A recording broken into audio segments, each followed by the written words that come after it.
let's get growing. Woo.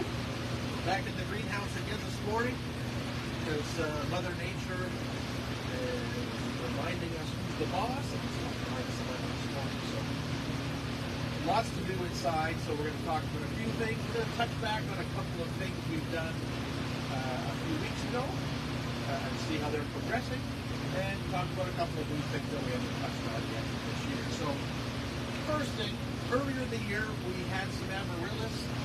We had a waxed amaryllis that we peeled the wax off to see what we could do with it. It produced 2 flower spikes, wonderful flowers. And it started to produce a 3rd spike, and we thought we could save it. So we unwaxed it, got it growing, and here it is growing. It's a fantastic plant, but there wasn't enough oomph left in it to bloom it a 3rd time. So we're just going to let it grow now from now on till the fall. It'll go through a rest, and we'll see if we can get it to rebloom next year. The other one we were working on a couple of weeks ago was our fuchsia standard. We haven't touched it since, and you can see we've got some side branches and things growing now, so it's time to do a little bit of work on it again. It is getting taller, so it's going to need to be restaked. But now we want to remove all these side branches that are growing to keep encouraging the upright growth, because it's not tall enough yet. So if they're easy enough to break off, just gently push down and break them off.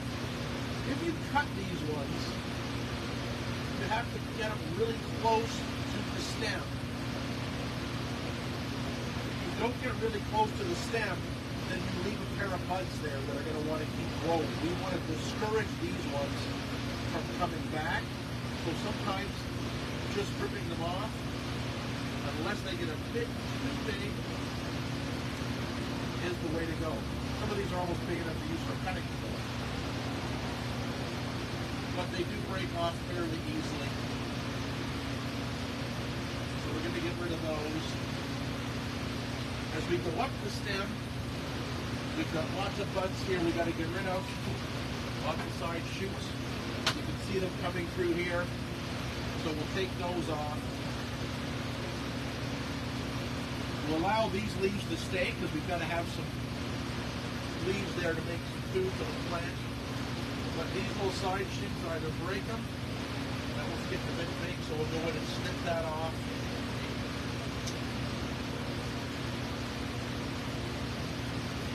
Keep doing that like we started up earlier. All these side shoots keep coming off.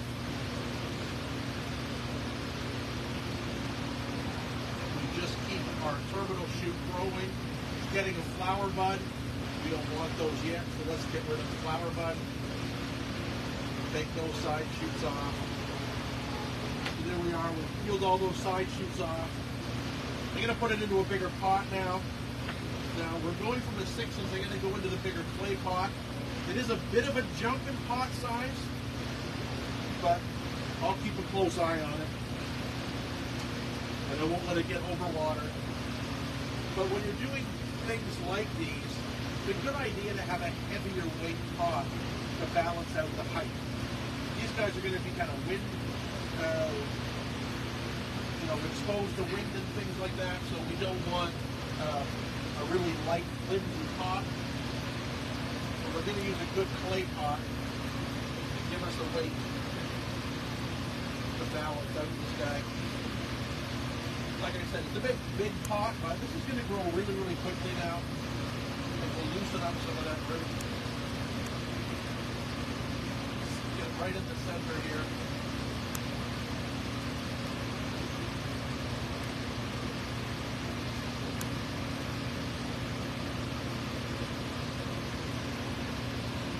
Get it potted. Firm it in well. Then we're going to restake it. So we used our rubber ties. We're going to take those off.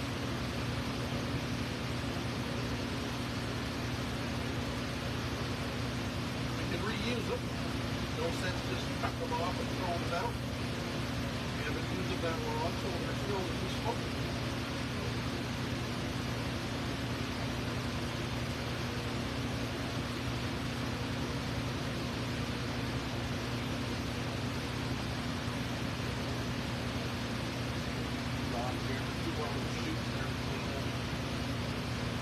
One thing you need to do, you need to be a little careful at this point because it's going to be a little bit weak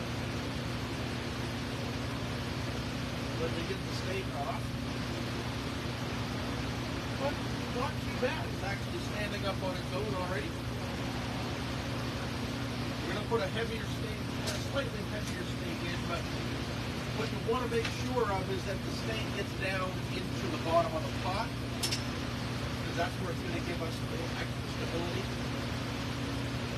So we'll go through the root ball, down in. And then now we want to start getting rid of some of these crooks in the stem. So we're going to tie it up. Now we've got a few ties to try. So the one we used is like the leaf luster, nice stretchy rubber. We also tried the Velcro roll, which is kind of a neat steak, but it doesn't allow too much pulling apart. It actually Velcros onto itself, kind of a neat steak. So what I really liked, though, was the Bio Stretch roll. Because what Bio Stretch roll is, it's almost like a roll of t-shirt material. It's stretchy, so plants are going to stretch as they grow. But the nice thing about this is in 2 years it'll disappear. It's biodegradable, so I think that's kind of good. These rubber ones, they're going to be around for a long time. But we're going to reuse them. But I do like these stretchy ones. So we'll put that on there first.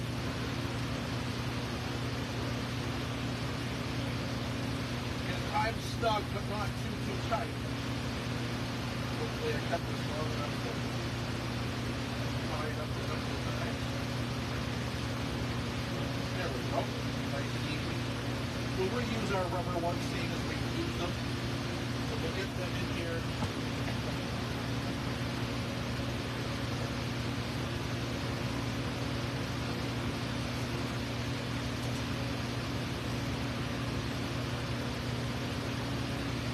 Got a bit of a crook here where we had a terminal bud, but as it grows out, that's going to disappear.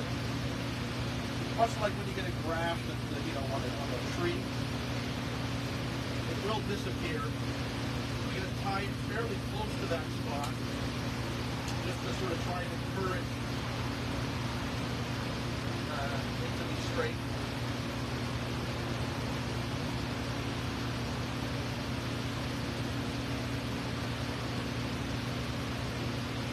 We'll just work our way up here.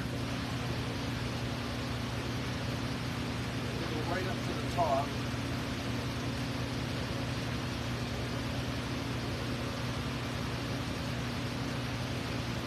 Again, when we've got a bit of a bend, we'll tie it in.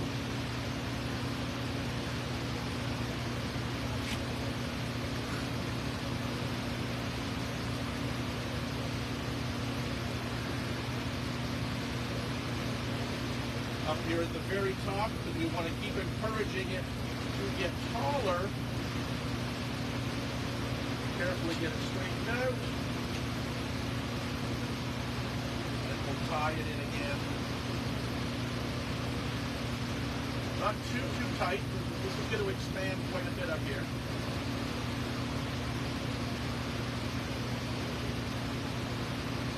I'll leave that for now. So there we go. I can maybe put one more in here.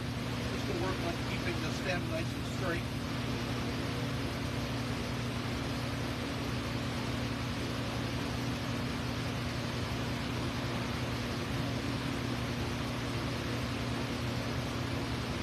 There we go, our fuchsia standard is looking really good. How much do you want to feed it now? Well, I'm going to give it a good watering, and I'm going to fertilize it. Probably a very light bit of feed every week. As growing vigorously, you want to keep it growing. You want to make a tree out of this season. So we're at a pretty good start there now. It's looking really good. We'll revisit that again in a little while. So we got a few new things here that I want to talk about today. Outside. Outside, because it's right. So we'll do our big steaks here. We were doing a bit of shopping earlier in the week, and we were at a garden center, and I found some really cool cordyline. I love cordylines. This is the cordyline that's cordyline tuberculosis. It's referred to as a Hawaiian tie plant. Any variety you find of these is a fantastic upright foliage plant for containers. Use them in semi-shade, not full sun. It's a bit much for it. In Florida, they use these as shady shrubs in the garden, underneath big trees. But what I wanted to show was that I got these three varieties. They're really cool. But when you buy tropical plants, to make a plant full, like this, very quickly, the growers use multiple plants in the pot to fill it. So when you see this for 20 bucks, that's a nice house plant. I want to use this in some containers, and I might want to use it in multiple containers. So if you just have a quick look, you really have, I'll tease these roots out in good shape. But I'm going to tease these roots out because there is actually 3 plants in there. So if I take them apart now and pot them separately, when I'm ready to do my containers in May, I'm going to have 3 nice chunky cordylines to use in my containers, not just one. So we'll tease these apart. They really got themselves well rooted together, but that's okay. We'll tease them apart. Lots of good root here. And there we go. Excellent cordyline, ready to use, even already in a mixed container. But for now, we'll put that single back in that pot. We'll pot the others in some 6-inch pots.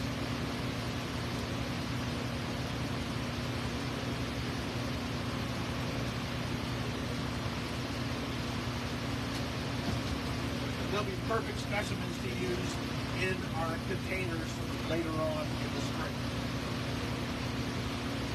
Back to those in a couple of minutes.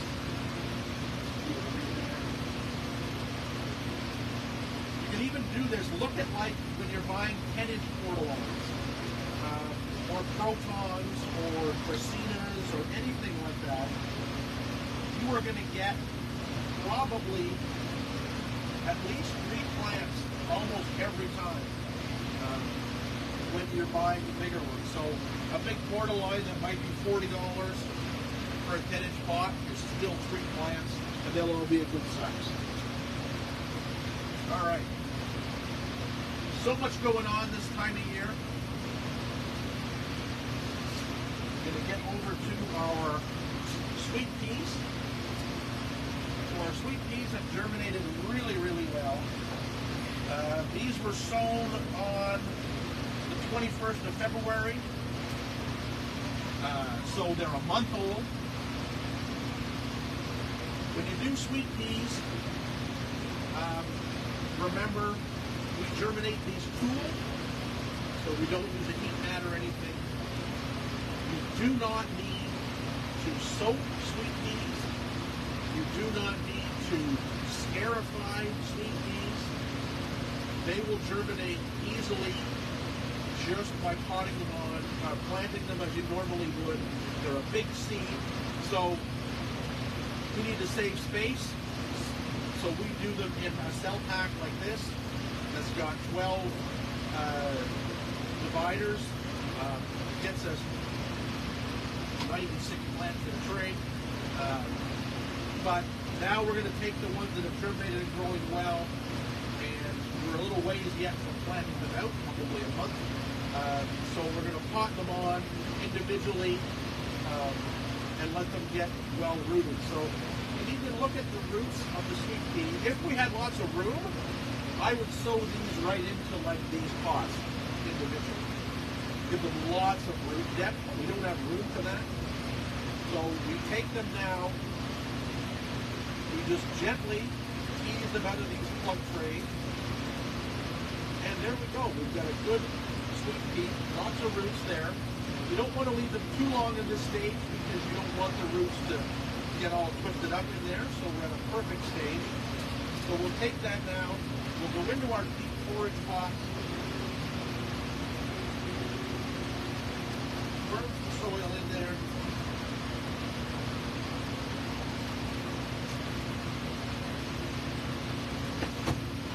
Take our dibbler.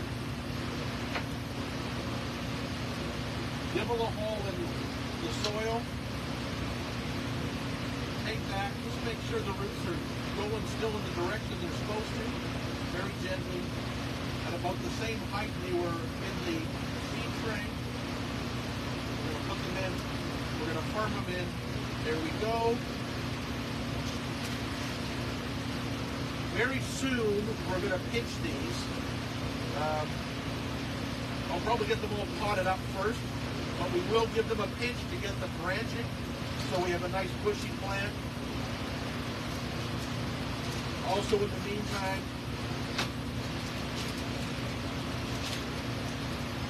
we'll hit our dollar store for some bamboo skewers.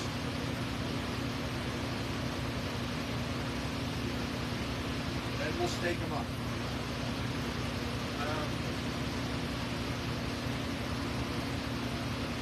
Actually, I think I might wherever. We'll get a little bit of our twist tie. It's too short. You know what I want? I want my man Velcro. I don't. Oh, here it is.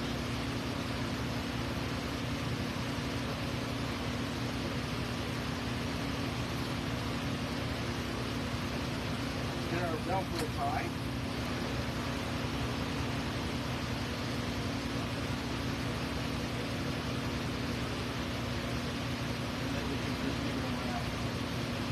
That'll keep them from getting bounced around.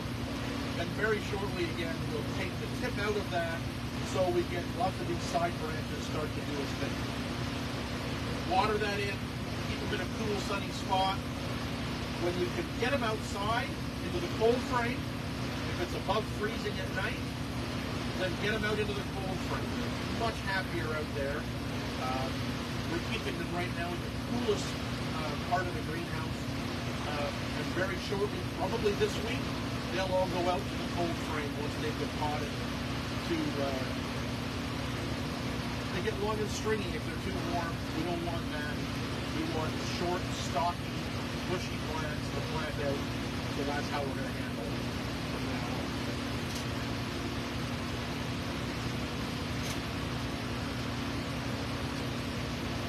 Another early plant. We had a question about this on the radio yesterday, is poppies. So, you see a lot of videos and things about doing your poppies and taking them out and scattering them on the snow, scattering them out in the fall, and that's going to give you some success, but annual poppies like the Papaver somniferums, the Papaver roas, things like that, they are regular, warm germinating plants. They do not need that winter to germinate. These ones here are sown in trays. We sowed them on the 22nd of February. Again, no extra heat. So they would go down to about maybe 12 degrees at night, a little warmer during the day. And you can see we've got some good chunky seedlings. Now, you can handle these a couple of different ways. We do these in fairly good-sized trays, because if you've ever done poppies from seed, when you open the seed packet, you're going to see about 3,000 seeds there. Nobody expects you to grow 3,000 poppies, so we tend to treat them like they're carrots or something like that, and you can thin them out. So in a case like this where you've got a lot of denseness, you can just go in and remove some of the smaller, weaker seedlings. You know, actually, these ones don't have too many weak ones, but remove some of the smaller, weaker seedlings out of the tray, and just go through the tray, take seedlings out. Don't worry that you're going to, I'm losing a poppy. You've got lots of poppies. Don't worry. You take out some seedlings and leave space for the bigger, stronger plants. And if you do that, then you get the plants to this size. And when you get them to this size, you can transplant them. Now often you'll hear, don't transplant poppies, because they're sensitive to that. Yeah, they are a little bit, but you know what? If you do it right, you'll be fine. So if you spaced out your seedlings, gotten rid of some of them, let them into other plants get big, then you can come into your seed trays and you can find, hey, here's a good sturdy plant here. I'm going to go in and I'm just going to very gently squeeze it out. Notice I don't touch the stems. Squeeze the stem of the seedling, you run the risk of killing it. Hold it by the leaves, hold it by the soil ball. But there we go, I've got everything there. Here's the roots are all right there. I hardly disturbed anything. I'm going to take my nibbler again. Nibble my 3.5-inch pot. And I'm going to get that seedling in there. And there we go. Very, very simple. Very little disturbance to the plant. And now when I plant these out, I'm going to have big individuals in 3.5-inch pots. What that's going to get you is going to get you big 3 to 4 foot poppies with big flowers. If you scatter them in the garden and leave them this dense, you're going to get short plants with small wimpy flowers. So you want to be aware of that. You're much better to have a half a dozen plants with great big flowers than a bunch of plants that are tiny and wimpy and no good. So again, there's still some good ones here around the perimeter of this pile here. I might thin this a bit more, but you know what, here's a couple of good ones. There's a little wimpy one. I'm going to take him out, get rid of him. Another little wimpy one there, we'll get rid of those. We'll come into this little group here.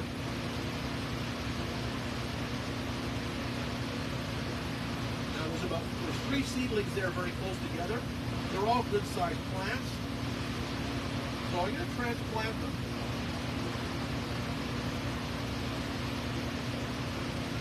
But then rather than trying to separate them, because 3 seedlings is probably too many in that pot, I'm going to take this weaker one and I'm just going to cut it out. Get rid of it. There's still 2 seedlings there, but that's fine. They'll grow on and be a nice pot. So if you haven't done that, started poppies yet, don't worry. There's still lots of time. Like I say, these are 1-month-old seedlings. We're going to transplant more of those. And again, once we can get them out into the cold frame, that's where they're going to go. Our temperatures are looking pretty good for the upcoming week or two. So I would say once these are transplanted, within the week, they're going to be out in the cold frame, getting hardened off, so we can get them planted as early as possible. Hopefully end of April, we'll get them out into the ground.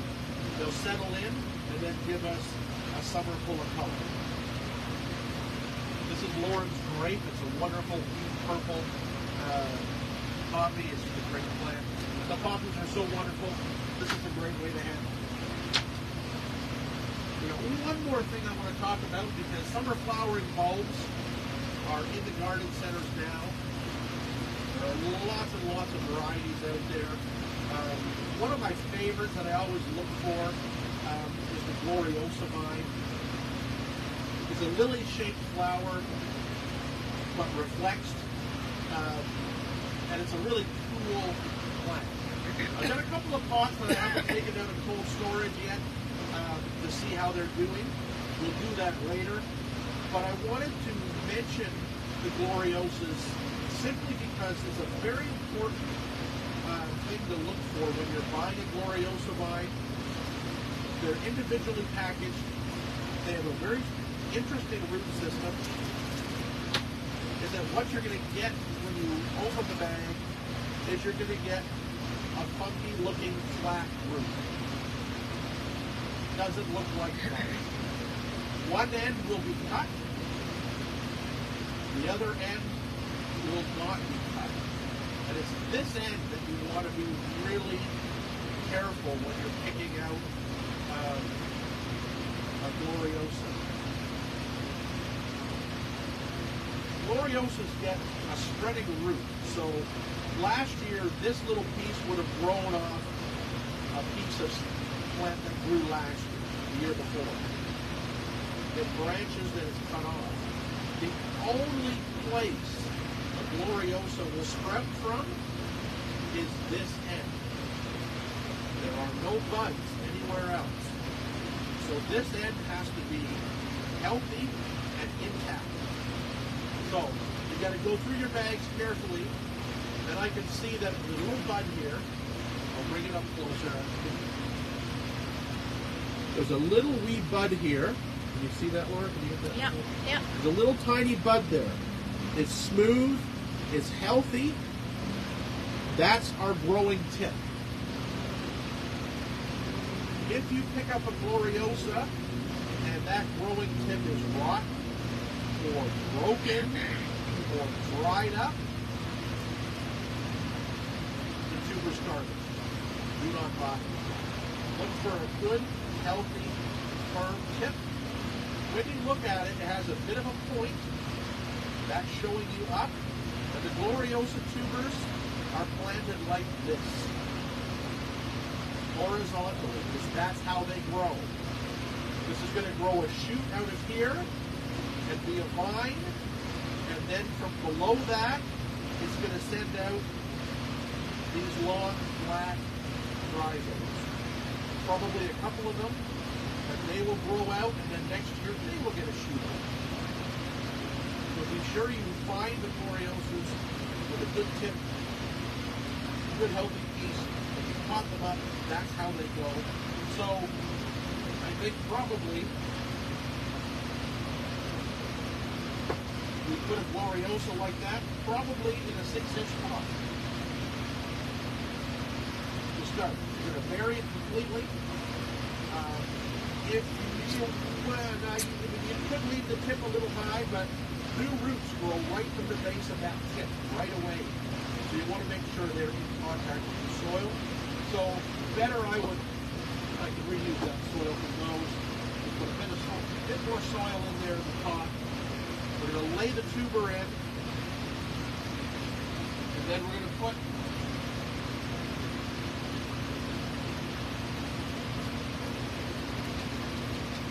an inch or so of soil on top of that. Give it a watering, and we'll probably put this somewhere warm and sunny because Gloriosas are tropical, so they're not used to cold. So we'll put them warm and sunny, and it should be sprouted again in a few weeks. So, got through all those things. That's pretty good. Do we have any questions? We do have a few questions. Mary would like to know what she can put into a large hole that's been dug out by a raccoon or other animal to deter their digging around the roots of a birch tree. She was thinking of putting in some chili seeds in the hole and covering it up. Well, yeah, that would be some chili powder, something might work buried in the hole, something to deter them from a scent. Some of the animal repellents that are available, like scoot or something. I was thinking more maybe, get a couple of hunks of wood, throw them in there. You can maybe put some animal repellent on that, bury it in. If you're not going to do anything with it in the hole. Refill the hole, put some chicken wire down, put a half inch of soil on top of that. And if it's just grass, we'll seed some grass seed into that. And the chicken wire will stop them from digging to get them fully spotted. Probably the best way to go. Bruce would like to know if it's too late to start Lysianthus seeds. He knows that they're slow growing. Well, they're slow growing and they're tricky. I have never succeeded in growing Lysianthus from seed. I have tried. I would get them started though right away. And yeah, I don't have a lot of tips for you. I'll have Lysianthus available this year, but I cheat a little bit. I buy them in as plugs from a grower, and they do the germinating for me, so I don't even try that part. Once you get them in plugs, they're easy. But I don't have any tricks for the Lysianthus, although that they are very slow. So I would get them started now if you happen to realize it might be a bit too late. And finally, Cheryl, there's one more, but Cheryl would like to know when the Saturday show starts. Saturday radio show started yesterday, March 22nd, I think it was. So we're back on the air every week, every Saturday morning, 9 a.m. CKDO out of Oshawa. It's at 1580 a.m., 107.7 FM. And if you're out of our listening range, go on your computer, go on your phone, go to ckdo.ca, and you can listen live every Saturday. And Janice would like to know, is there anything that she can do to deter Japanese beetles prior to the growing season?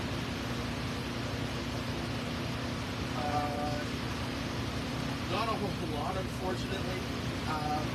So Japanese beetles right now are a grub hiding in your lawn. Okay. As the spring warms up, they come closer to the surface. So if April's warm, early May is warm, you might be able to still do the some nematode treatment on your lawn and see if you can kill those grubs before they turn into pupas. Once they turn into pupas, they're in your lawn, they're not doing anything, nothing is going to stop them. They're going to hatch out of your lawn in the summer and then go on their fun way as adults, eating as much as they possibly can. You do have a narrow window to get the nematodes, or maybe even like the grub gone, which I think is like a bacillus bacteria.